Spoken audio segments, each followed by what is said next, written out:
Bruce Brown, whose 1966 surfing documentary The Endless Summer molds the image of the surfer as a seeker of adventure and fulfillment and transformed the sport, has died. He was 80. Brown died of natural causes on Monday, AEDT, in Santa Barbara, said Alex Mickle, general manager of Bruce Brown Films. Along with the music of the Beach Boys, Brown took surfing from a quirky hobby to a fundamental part of American culture.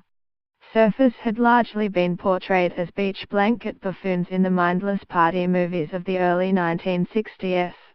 Then came Brown and The Endless Summer with his beautiful, soulful story of surfers on a quest for fulfillment, an image that became emblazoned on the cultural psyche. His timing, everything, was perfect, said legendary big wave surfer Greg Knoll, a friend of Brown's since they were young and a fellow filmmaker.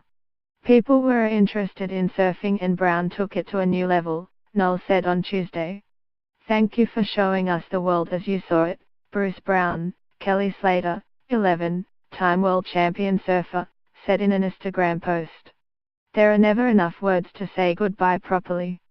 Brown, who took up surfing in the early 1950s, had made 5 other documentaries about the sport before The Endless Summer, including 1958's Slippery When Wet and 1960's Barefoot Adventure.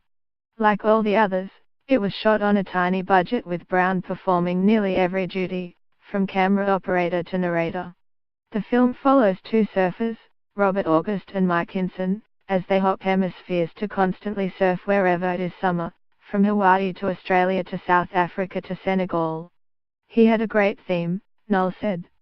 Surfers considered Brown a peer who just happened to carry a camera instead of a board.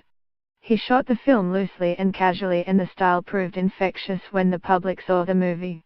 I never had formal training in filmmaking, and that probably worked to my advantage, Brown said in a 2004 interview for his film company's website.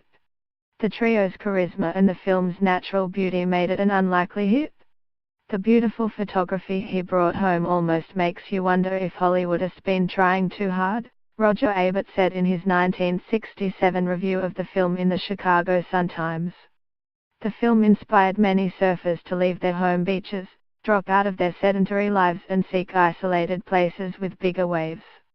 Some surfers blamed Brown's film for turning their serene spots into forever crowded hot spots. A lot of people try to make me feel guilty about that, Brown said in the 2004 interview, and while I am sure Endless Summer hurried it up, the sport was growing by leaps and bounds simply because it's so much fun. No one could have stopped it. Brown went on to make many other documentaries, most notably the 1971 film On Any Sunday, which gave the same treatment to motorcycle riding as The Endless Summer did to surfing. A sequel, On Any Sunday 2, was released in 1981. In 1994, he revisited his classic and made The Endless Summer 2 with his filmmaker son Dana Brown. In 2009, he narrated a surfing-themed episode of SpongeBob SquarePants called SpongeBob vs.